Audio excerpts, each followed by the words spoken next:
So why can't Egypt and Ethiopia agree on the Nile Dam? That and more coming your way. And welcome back, guys, to the channel. Now, if you're new to the channel, please do consider subscribing by clicking the red button just below this video.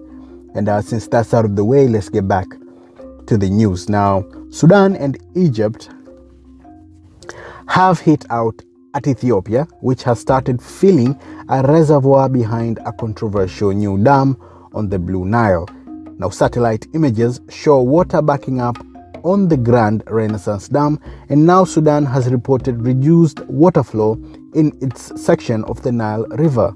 Both Sudan and Egypt are downstream and are worried the dam will reduce their access to water. Now, a deal between Ethiopia, Egypt, and Sudan over the reservoir is proving elusive.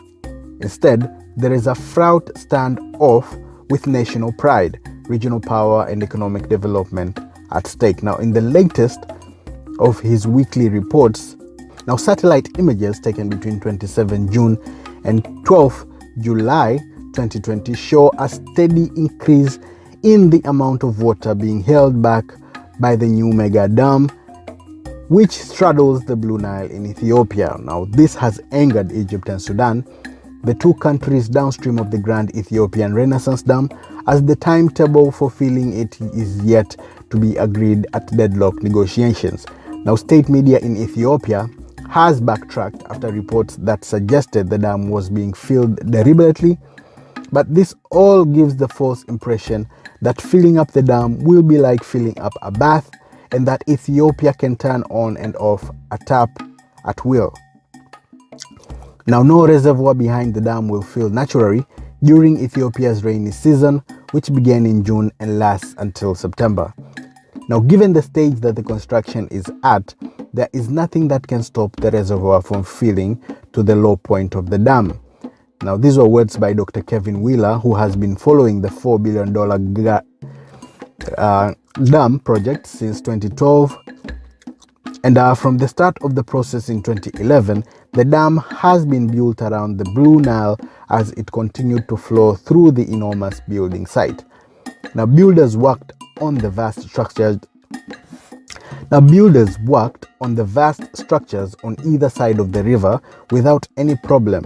And in the middle, during the dry season, the river was diverted through culverts or pipes to allow that section to be built up. Now, the bottom of the middle section is now complete, and the river is currently flowing through bypass channels at the foot of the wall. Now, as the impact of the rainy season begins to be felt at the dam site, the amount of water that can pass through those channels will soon be less than the amount of water entering the area, meaning that it will back up further and add to the lake that will sit behind the dam. Now, the Ethiopian authorities can close the gates on some of the channels to increase the amount of water being held back, but this may not be necessary at this time.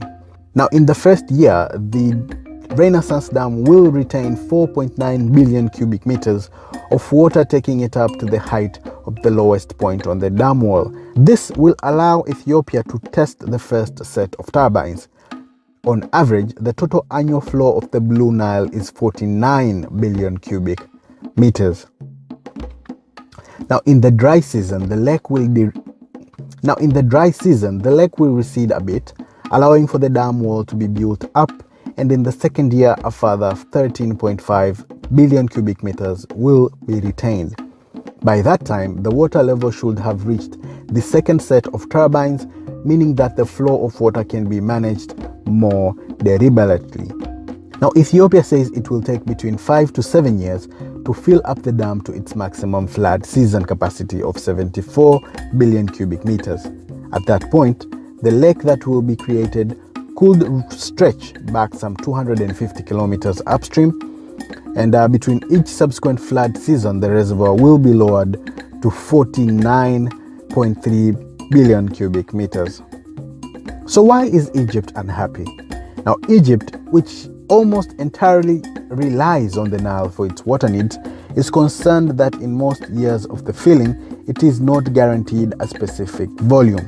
And once the filling stage is over, Ethiopia is reluctant to be tied to a figure of how much water to release, as when fully operational, the dam will become the largest hydroelectric plant in Africa.